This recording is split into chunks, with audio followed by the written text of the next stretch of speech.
family of Henry Cousins, who were brutally murdered in the West Coast Berbice Baghdam, are awaiting justice.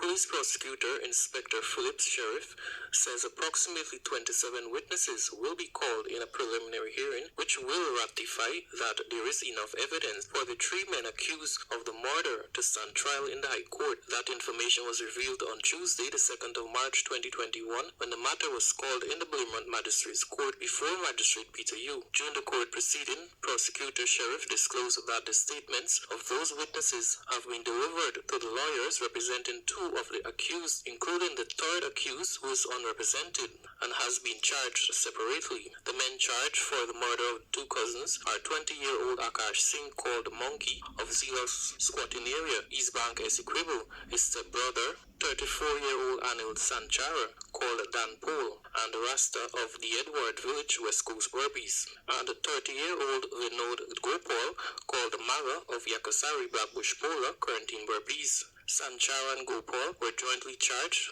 while Singh was charged separately. However, police prosecutor also indicated to the court that there will be two separate preliminary inquiries, one into the charge against two of the three accused men and one against the other charge separately. After the police indicated their readiness to commence the preliminary inquiry, Magistrate Peter Yu set March 16th for the hearing. Months after the brutal murders of Joel and Isaiah Henry, police arrested three men, out of which Akash Singh reportedly confessed to the killing, after which he allegedly included the other two men in his confession statement. Nevertheless, the families of the murdered teenagers are still in disbelief that those persons are responsible for the deaths of the beloved. Back in September 2020, 16-year-old Isaiah and 18-year-old Joel Henry were brutally murdered in the Cotton Tree Baghdam, allegedly for coconut. However, days after, Harry Singh, who was heading into the number 3 Baghdam, transporting water for one of his uncles, was attacked and beaten to death. Reporting for the LRTVS News Watch, I am Julio Vander.